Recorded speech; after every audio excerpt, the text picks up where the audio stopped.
समाधान। नमस्कार, आदाब, सत श्री अकाल मित्रों, स्वागत है समाधान कार्यक्रम में आप सभी का। कहते हैं खूबसूरत तस्वीर निगेटिव से ही बनती है और वो भी अंधेरे कमरे में। इसीलिए जब भी आपके जीवन में भी अंधेरा आ जाए तो ये विचार करें कि परमात्मा परमेश्वर आपके लिए एक बहुत ही सुंदर तस्वीर निर्मित कर रहा है, आपके भविष्य की खूबसूरत तस्वीर का निर्माण हो रहा है। जब ऐसे सुंदर विचार होते हैं हमारे पास तो निश्चित रूप से अंधेरी रात भी खुशी से बीत जाती है, क्योंकि हमारे अंदर एक विश्वास रहता है कि गम की इस अंधेरी रात के बाद एक सुनहरा सवेरा अवश्य आएगा। समाधान ऐसे ही सुंदर विचार आपको देता रहता है और इन सुंदर विचारों को हम तक पहुंचाते रहते हैं आदरणीय राजयोगी सूर्य भाई जी। आइए आज की इस कड़ी में उनका हार्दिक स्वागत करते हैं। भ्राता जी, आपका बहुत बहुत स्वागत है। Thank you very much. भ्राता जी, ये सुंदर विचार, एक एक विचार कैसे हमारी चेतना को बिल्कुल परिवर्तित कर देता है। कई बार ये होता है कि यदि मन में कुछ दुख भरे विचार हों या अंधकार ही अंधकार हो तो कई बार हम बहुत ज़्यादा निराश और परेशान हो जाते हैं, लेकिन एक अच्छा विचार यदि मन में हो तो निश्चित रूप से बहुत संबल मिलता है। मैंने बहुत पहले एक बार अपनी डायरी खोली तो उसमें एक बहुत सुंदर स्लोगन मैंने ही कभी लिखा था। वो था कि जीवन के अंधेरों से मत घबराइए, अंधेरों के बाद ही तो सूर्य प्रकट होता है, भाग्य का सूर्य उदय होता है। मुझे फिर से बढ़िया आनंद आया कि लिखा कभी मैंने ही और मुझे भूल गया था। तो वास्तव में जीवन में अंधकार तो बहुतों के आता है और आजकल तो क्योंकि सबके अंदर अंधकार भरा हुआ है, बाहर भले ही प्रकाश की झिलमिल है, तो वो अंदर का अंधकार कभी ना कभी प्रकट होके जीवन का मार्ग रोक ही लेता है। लेकिन मनुष्य अगर अपना चिंतन सुंदर रखे और अपने धैर्य को न खोए, अपनी शक्तियों में विश्वास रखे, अपनी शक्तियों को पहचाने, तो सचमुच ये अंधेरे ज्यादा दिन नहीं रहते, भाग्य का सुंदर सूर्य प्रकट होता है। लेकिन भ्राता जी, जब कभी ऐसे अंधेरे के दौर से व्यक्ति गुजर रहा होता है तो वैसे उसे पता तो होता है, अच्छी अच्छी बातों के बारे में भी वो जानता है, सुनता भी है, लेकिन कई बार ये अंधेरा उसे बहुत ज़्यादा परेशान कर देता है या सोचता है कि शायद ये अंधेरी गुफा कब समाप्त होगी। क्योंकि अंधेरे में उसको अनेक बार ठोकरें लगती हैं, वो गिरता है, चोट खाता है और ये अंधेरा उसके मन को भी बिल्कुल मंद कर देता है। इसलिए उसके जो सुंदर विचार उठने चाहिए वो नहीं उठ पाते। इसलिए प्राय देखने में यह आता है, जब लोगों के जीवन में लंबा काल अंधेरा आ जाता है तो उनका संपूर्ण चेतना जो है, उनका संपूर्ण जो विवेक है एक तरह से दब गया होता है। उन्हें कुछ भी याद नहीं होता, अच्छा सोचना जैसे वो भूल गए होते हैं। इनको लोग कहते हैं बुरे दिन चल रहे थे, लेकिन फिर भी मनुष्य को बुरे दिनों से भी कहीं ना कहीं समझौता करना ही पड़ेगा, कुछ चीजों को स्वीकार करना ही पड़ता है। और ये तो सत्य है कि सदा एक जैसा समय नहीं रहता, अंधेरा भी रोज नहीं रहता, रात चाहे कितनी भी काली हो प्रकाश तो होता ही है, सूरज तो उदय होता है। ये तो मनुष्य को बहुत अच्छे धैर्य की जरूरत है, अपने में विश्वास की जरूरत है, कहीं ना कहीं भगवान में विश्वास की जरूरत है। और उसे ऐसे समय में कंपैरिजन नहीं करना चाहिए कि पहले तो मैं ऐसा अच्छा भोजन खाता था, अब तो साधारण रह गया, पहले तो मेरा बड़ा मान सम्मान था, अब तो लोग मुझे कैसा देखते हैं कि इसने सब कुछ कुछ सब कुछ गंवा दिया। पहले तो मेरे पास कितना सुंदर पैलेस था, सब बेचना पड़ा, अब तो छोटा सा मकान रह गया, किराए पे आ गया। भले लोगों का दृष्टिकोण बदल जाएगा क्योंकि मनुष्य की मेंटालिटी अलग तरह की होती है, लेकिन हम इस चीज को भी स्वीकार करें। स्वीकार करके अगर हम अपने चित्त को शांत कर देंगे तो निश्चित रूप से हम सुनहरे दिनों का आह्वान कर पाएंगे। भ्राता जी, क्या कुछ ऐसे उपाय हो सकते हैं कि ये जो लंबाई है हमारी गमों की या ये जो गुफा है अंधकार की, वो थोड़ी छोटी हो जाए और जल्दी से जल्दी हम इस गम से बाहर निकल जाएं? बिल्कुल, जो ज्ञान और योग के मार्ग पर चलने वाले हैं पहले मैं उनके लिए समाधान बताऊंगा, और जो नहीं चल रहे उनको चलना चाहिए, क्योंकि स्पिरिचुअलिटी ही अब एक मात्र आशाएं रह जाएंगी, प्रकाश रह जाएगा, मनुष्य को बल प्रदान करने वाली शक्ति रह जाएगी। तो जो ज्ञान और योग के मार्ग पर चल रहे हैं उन्हें परिस्थिति आने पर अमृत वेले के योग को और ईश्वरीय महावाक्य सुनने को ज्ञान की मुरली श्रवण को मिस नहीं करना चाहिए। बहुतों के जीवन में होता ये है कि मन इतना उदास रहता है, खुशी लोप हो जाती है, तो सवेरे उठने को उनका मन नहीं करता है। जितनी परिस्थिति ज़्यादा बढ़ी उतना ही ज़्यादा वो सोते हैं, और जितना देर से वो उठेंगे उनके मन में उदासीनता और टेंशन ज़्यादा बढ़ेगी। तो एक समझदार मनुष्य को थोड़ा सा अंतर्मुखी होकर ऐसा अपने पे दृढ़ विश्वास कर देना चाहिए, दृढ़ता ले आनी चाहिए। परिस्थिति आई है तो अगर मैं अब 4 बजे उठता था तो 3 बजे उठूंगी, और मैं ऐसी योग साधना करूंगा। इस योग साधना से अवश्य ये जो लंबी काली रात हो जाती है, गहरी खाई में मनुष्य चला जाता है, वो छोटी हो जाएगी। ये 2 चीजें अगर मनुष्य न छोड़े, क्योंकि क्या होता है कि सवेरे जब हम योग अभ्यास करते हैं तो उसमें एक चीज हमें विशेष रूप से याद रखनी चाहिए। ये भगवान वाच है, भगवान ने स्वयं कहा है कि सवेरे मैं हर बच्चे को, हर आत्मा को उनकी समस्याओं का समाधान टच करता हूँ, क्योंकि हर एक उससे बातें करता है, तो मैं समाधान टच करता हूँ। लेकिन अगर वो सोए होंगे, अगर बहुत परेशानियों में होंगे, तो वो समाधान को कैच नहीं कर पाएंगे। एक बात तो ये, इसलिए सवेरे के योग को समाधान मानकर, जैसे किसी को बहुत पेट दर्द हो रहा हो और दवाई उसको दी गई हो, लेकिन वो दवाई खाना भूल जाए, या दवाई खाने के बदली अलबेलापन रखे कि नहीं मैं नहीं खाऊंगा, इससे मैं ठीक नहीं होऊंगा, इससे मुझे साइड इफेक्ट हो जाएगा, तो उसका पेट दर्द तो ठीक होगा नहीं। तो सवेरे उठने को समस्याओं का समाधान मानकर अच्छी तरह योग अभ्यास करना चाहिए, और विचारों को एक तरफ रखकर, ये भी सत्य है कि सवेरे ऐसे में योग नहीं लगेगा। बहुत सारे साधन हमने बनाए हैं, उनके आधार से सवेरे योग अभ्यास करना चाहिए। फिर दूसरा है ईश्वरीय महावाक्य। भले ही वो ईश्वरीय महावाक्य कभी भी उच्चारण किए गए हों, लेकिन उनमें मनुष्य की समस्याओं का एक सुंदर समाधान होता है। जैसे भक्ति में कई लोग ऐसा करते हैं कि गीता पढ़ने वाले, गीता प्रेमी, कोई भी समस्या आती है तो गीता को आंख बंद करके कहीं से भी खोलते हैं, और वहां से जो पढ़ेंगे तो उनको उसका समाधान मिल जाएगा। तो ऐसे ये ईश्वरीय महावाक्य हैं, सत्य गीता। इसको भी अगर हम रोज सुनेंगे तो उनमें ही कहीं ना कहीं हमारी समस्याओं का समाधान हमें प्राप्त होगा। एक रहस्य और इसके पीछे है, हम सवेरे योग करेंगे या हम ईश्वरीय महावाक्य सुनेंगे तो हमारा चित्त शांत होने लगेगा, और जब चित्त शांत हो जाता है तो हमारा अंतर का विवेक जग जाता है, समाधान के संकल्प स्वतः ही हमारे मन में आने भी लगते हैं। इसलिए इस काली यात्रा को छोटा करने के लिए, इससे जो काले बादल जीवन पे छा जाते हैं उनको बिखर जाने देने के लिए, मनुष्य को सवेरे का अभ्यास योग का और ईश्वरीय महावाक्य तो कभी नहीं छोड़ने चाहिए।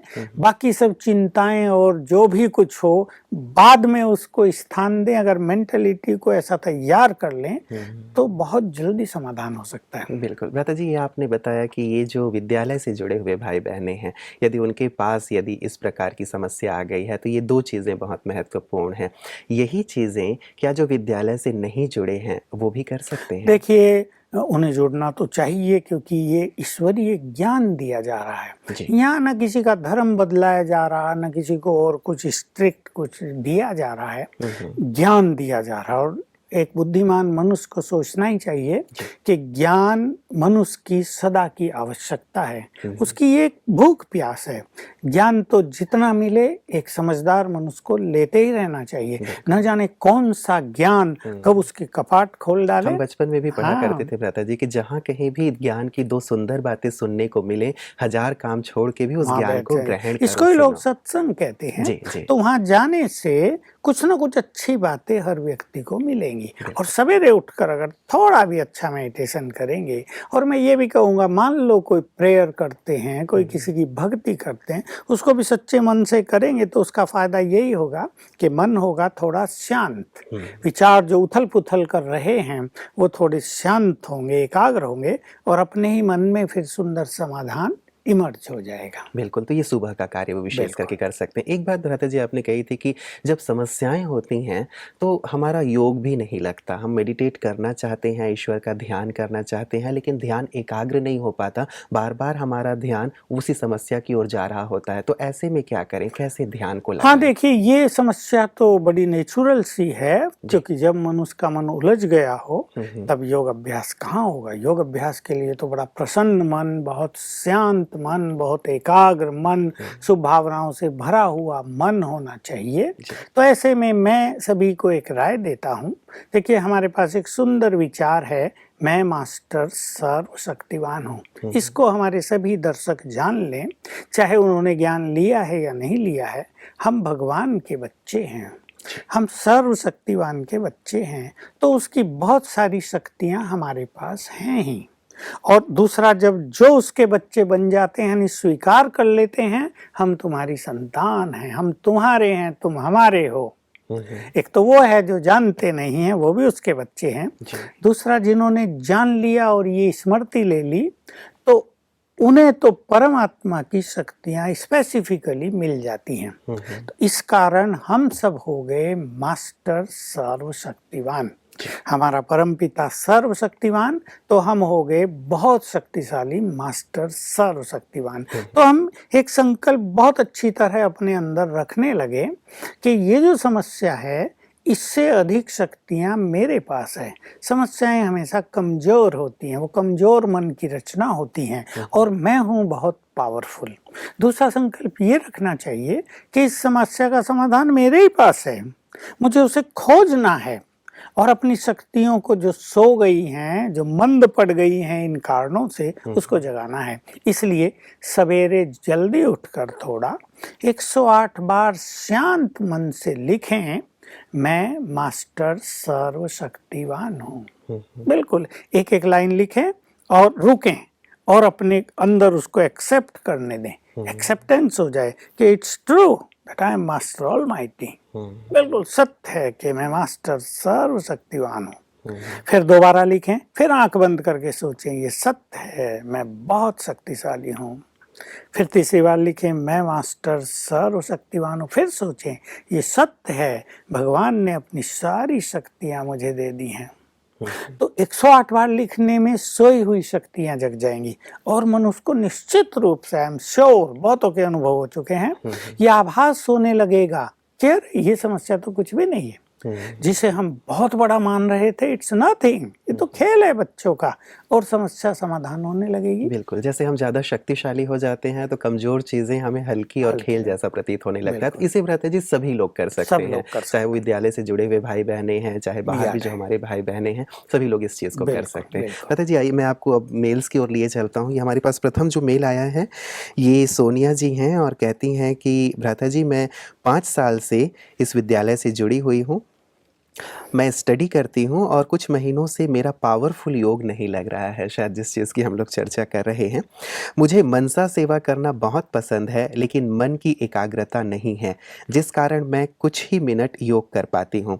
ऐसा क्यों हो रहा है, मुझे कारण समझ में नहीं आ रहा है। मुझे आप ऐसे प्रयोग बताएं जिससे मैं पावरफुल योग लगा सकूं। हर राजयोग का विद्यार्थी ये चाहता कि उसका योग बहुत सुंदर हो। जी। पावरफुल शब्द का जब हम प्रयोग करते हैं तो कई लोगों की समझ में नहीं आता, पावर सोचते हैं शायद जी, कुछ कई लोगों के ये प्रश्न है हाँ, भ्राता जी कि भ्राता जी बार-बार कहते हैं कि हाँ, पावरफुल योग, तो ये पावरफुल योग क्या है? हाँ, बिल्कुल इसको जानना बहुत आवश्यक है। जी, जी। देखिए, योग अभ्यास के कई स्वरूप होते हैं, उसकी कई स्थितियां होती हैं। एक है मनुष्य ये सोच रहा है मैं आत्मा हूँ, मैं तो शांत स्वरूप हूँ, प्रेम स्वरूप हूँ, आनंद स्वरूप हूँ, वो आत्मा का चिंतन कर रहा है बहुत ज्यादा। तो इसमें डेफिनेटली उसके विचार चल रहे हैं अच्छे। धीरे धीरे हमें इन विचारों को कम करना होता है, और जब हमारे विचार एक ही संकल्प में स्थिर हो जाते हैं, then we are very powerful. ये बात हमें जाननी चाहिए। जितने ज्यादा विचार मन में हैं, उतने ही हम कम शक्तिशाली हैं, सुंदर विचार भी। और जितने वो विचार कम होते जाएंगे, स्लो डाउन होंगे, उतने हम बहुत शक्तिशाली होंगे। मैं आत्मा शांत स्वरूप हूँ, बस एक ही विचार रह जाए, मैं आत्मा पीसफुल हूँ। फिर संकल्प कर ले, मैं आत्मा शांत शांत स्वरूप हूँ। धीरे धीरे संकल्प करने की जरूरत नहीं रहेगी और हम आत्मा के स्वरूप को देखने लगेंगे, उसमें स्थित हो जाएंगे। यह है पावरफुल स्थिति। फिर ऐसे ही योग में, अब योग जब हम करेंगे, परमात्मा से कनेक्शन जोड़ेंगे, तो उसमें पहले कई अभ्यास करने वाले परमात्मा के गुणों का चिंतन करेंगे, उसकी महिमा करेंगे, तो बहुत सारे संकल्प होंगे। फिर धीरे धीरे उसके स्वरूप पर देखते हुए स्थिर हो जाना और उसके बारे में भी कम से कम संकल्प रह जाएं। भाई वो शांति का सागर है, ज्ञान का सागर है, प्रेम का सागर है, सर्वशक्तिवान है। अब एक ही संकल्प रहने लगा, वो शांति का सागर है। हम उसे यहाँ से देख रहे हैं, विजुअलाइज कर रहे हैं, अर्थात बुद्धि को हमने उसके स्वरूप पर स्थिर किया हुआ है। तो ये हो गया पावरफुल योग। यानी जब हमारे संकल्प शांत हो जाएं, जब मन एक संकल्प में स्थित हो जाए और बुद्धि उनके स्वरूप पर स्थिर हो जाए, इसको पावरफुल योग कहते हैं। अगर हमारे मन में ज्यादा संकल्प चल रहे हैं, मान लो हम शिव बाबा की शुक्रिया भी कर रहे हैं, उसमें हम संकल्प करेंगे, तुमने हमें ये दिया, ये दिया, ये दिया, बहुत बहुत शुक्रिया। तो ये योग है तो सुंदर, मन को आनंदित करेगा। लेकिन पावरफुल माना जब संकल्प हमारे शांत होकर हम एक संकल्प में स्थित हो जाएं। तो क्या भ्राता जी लक्ष्य यही होना चाहिए हमारा कि हम इस स्थिति तक पहुंचें जिसकी आप चर्चा कर रहे हैं, कि हम केवल एक संकल्प में और हमारी बुद्धि भी केवल एक पर एकाग्र हो जाए? हमें सबसे पहला काम करना है पूर्व जन्मों के जो संचित विकर्म हैं उनको नष्ट करना। ये विकर्म नष्ट होंगे ऐसे पावरफुल योग से। लेकिन हमारा लक्ष्य ये भी है कि हम अपने मन में शांति की शक्ति भर दें, हम अपने मन में सभी के लिए प्रेम और शुभ भावनाएं भर दें, हम अपनी प्योरिटी को बहुत बढ़ा दें, यानी हम अपने सारे जो हमारे मोरल वैल्यूज हैं, सद्गुण हैं, वो भी जीवन में धारण कर लें। ये सब हमारे लक्ष्य हैं। तो गुणों को धारण करना, शक्तियों को संपूर्ण करना, ये संपूर्ण स्थिति कहलाती है। और विकर्मों को नष्ट कर देना, ये कर्मातीत स्थिति कहलाती है। यानी सब विकर्म समाप्त हो तो गए। भ्राता जी क्या इन सब के लिए हमें अलग अलग तरह के तो योग इन करने सब होंगे? के लिए हमें अलग अलग तरह से अभ्यास करना है। जैसे मान लो हमें बहुत खुशी भी तो चाहिए जीवन में, तो खुशी के लिए हम बाबा से, शिव बाबा से बातें करेंगे, उसको थैंक्स देंगे, मन आनंद में भी आएगा, खुशी में भी आएगा। ये इसलिए ये भिन्न भिन्न तरह के भिन्न भिन्न अभ्यास है। मान लो हमें अतीन्द्रिय सुख चाहिए, तो हम बिल्कुल देहभान से न्यारे बॉडीलेस हो जाएंगे, आत्माभिमानी, केवल आत्मा, ये देह जैसे है ही नहीं, तो हमें अतीन्द्रिय सुख भासना लगेगा। तो हमें परम आनंद भी चाहिए, अतीन्द्रिय सुख भी चाहिए, ईश्वरीय प्रेम भी चाहिए, शांति की शक्ति भी चाहिए और पवित्रता में भी संपन्न होना चाहिए। और जो सर्वशक्तिवान की शक्तियां वो भी भरपूर करनी है।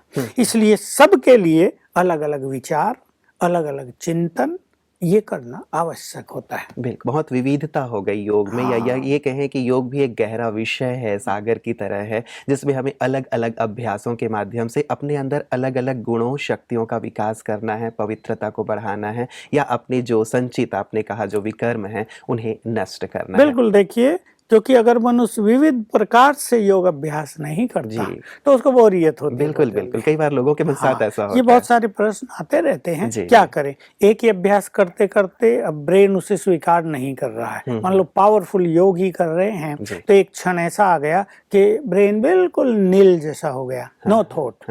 तो वहां भी फिर मनुष्य निष्क्रिय हो जाता, वो सोचता है क्या हो गया मुझे। तो इसलिए मनन चिंतन करना, यानी ज्ञान का बल अपने अंदर भरना, और ये भिन्न भिन्न तरह से एक और योग की विधि है कि परमात्मा से अपने सर्व संबंध जोड़ लेना। वो हमारा बाप भी है, माँ भी है, परम शिक्षक भी है, सदगुरु भी है, तो हमारा सखा फ्रेंड भी है, तो हम उसको अपना बच्चा बना सकते हैं। वो हमारा परम प्रियतम भी है। तो इन संबंधों का रस एक अलग अनुभूति देता है। इससे देह के संबंधों में जो मनुष्य का अटकाव है, जो बहुत लगाव है, जो उसमें परेशानियां हो रही हैं, किसी को उदासी आ रही है, किसी को मोह तंग कर रहा है, उससे मनुष्य छूट जाता है। अब सोनिया जी के प्रश्न पर आ जाएं फिर से जी। इनको ये पावरफुल योग करना है। देखिए, बिल्कुल साफ है कि अगर हमें बहुत अच्छा योग करना है तो हमें व्यर्थ से स्वयं को बचाना होगा। अब बहुतों में व्यर्थ के लिए रुचि बहुत होती है। आजकल इलेक्ट्रॉनिक साधन भी ऐसे आ गए हैं, उनसे मनुष्य को बहुत व्यर्थ मिलता है। और जो मातृ शक्ति है वो आपस में बैठ के इधर उधर की बातें करती रहती हैं, उससे भी व्यर्थ का खाता उनका बढ़ जाता है। कोई किसी को पर चिंतन करने की आदत है, कोई दूसरे को देख देख कर परेशान हो रहा है वो आदत है, किसी में ईर्षा द्वेष है, किसी में मैंपन बहुत ज्यादा है। तो अपने अंदर एक ऑब्जर्वेशन होना चाहिए, एक हम अपना जैसे मेडिकल वाले इन्वेस्टिगेशन करते हैं ना, क्या मुख्य कारण है जो मैं बहुत सोचती हूँ, उसको जरा हटाएं, क्योंकि वो सोचने से कुछ फायदा नहीं होगा। हम दूसरे का चिंतन करते रहें, ये ऐसा है वैसा है, इसने ये किया वो किया, देखा पहले तो अच्छा था अब बिगड़ गया, अब भला ये सोचने से हमें क्या मिलेगा, इससे तो अच्छा है हम उसको शुभ भावनाएं दें, योग के गुड वाइब्रेशंस दें।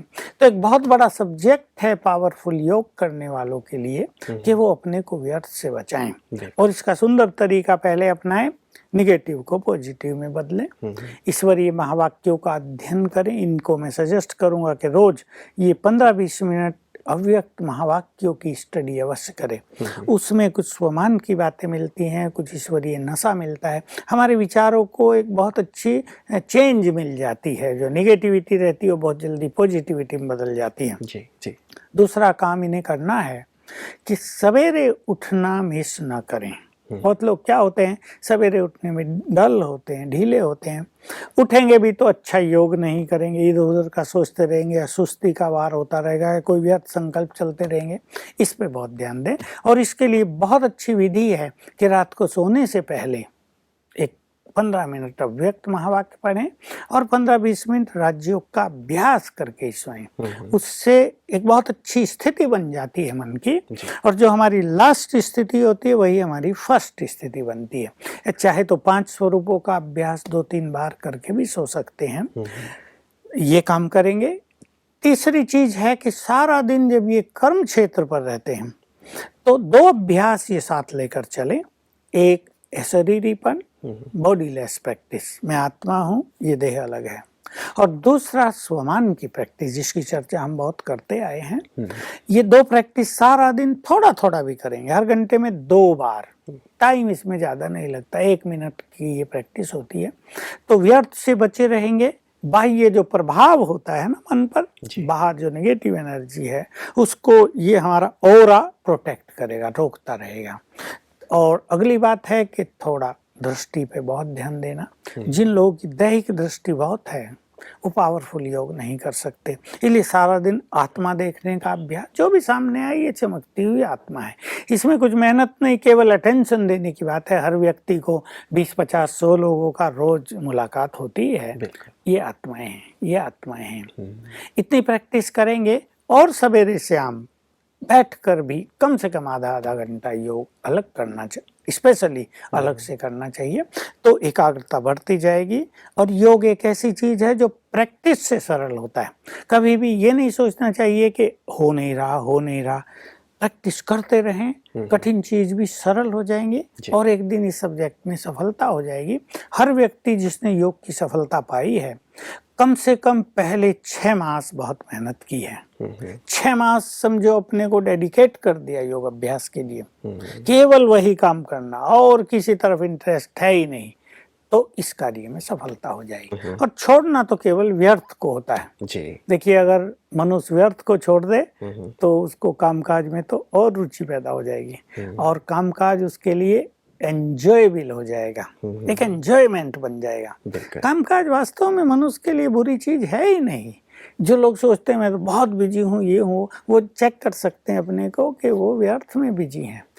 वो अपने मन को परेशान रखते हैं, उनको जल्दी टेंशन में आने की आदत पड़ जाती है। काम यहाँ कर रहे, सोच कुछ और रहे हैं, खाना यहाँ बना रहे, सोच कुछ और रहे हैं, तो खाना बनाने का भी आनंद नहीं आता।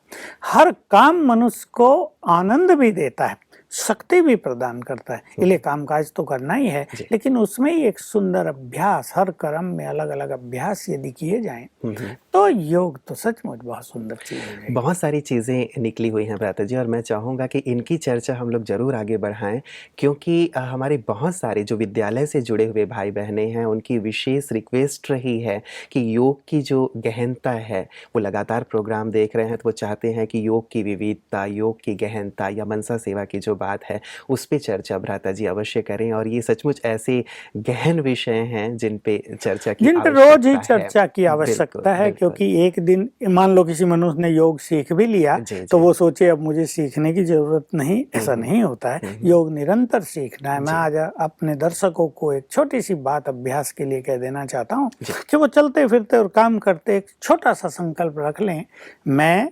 लाइट हाउस माइट हाउस फरिश्ता हूँ, मेरे अंग अंग से रंग बिरंगी किरणें फैल रही हैं। बस सारा दिन बीच बीच में कई बार, जो जितना ज्यादा करेगा उसको आनंद आएगा।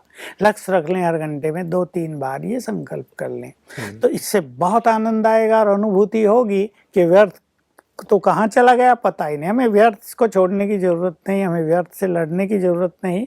हमारा युद्ध भी समाप्त हो जाएगा और हमारा मन एक आनंद की स्थिति में आ जाएगा। बिल्कुल, आज की चर्चाओं के लिए आपका बहुत बहुत शुक्रिया। मित्रों, वास्तव में योग एक ऐसी साधना है, एक ऐसी गुह्य विद्या है जिसमें जितनी गहराई में हम उतरें उतनी ही विविधता इसमें प्राप्त होती है, नवीनताएं दिखाई देती हैं। और वास्तव में यदि योग में नवीनताएं हम लाते रहें तो निश्चित रूप से ये बहुत ज़्यादा आनंद प्रदान करता है। और एक चीज़ जो आज हमने जानी कि अलग अलग प्रकार के योगाभ्यास हमारे अंदर अलग अलग प्रकार की शक्तियों, अलग अलग प्रकार के गुणों का विकास करते हैं, इसलिए इसके बारे में जानना भी हमारे लिए बहुत ज़रूरी हो जाता है। आज वक्त हमें इतना ही इजाज़त दे रहा है, कल निश्चित रूप से इस चर्चा को हम आगे बढ़ाएंगे। आप हमारे साथ बने रहिएगा समाधान कार्यक्रम में। आज के लिए दीजिए इजाज़त, नमस्कार।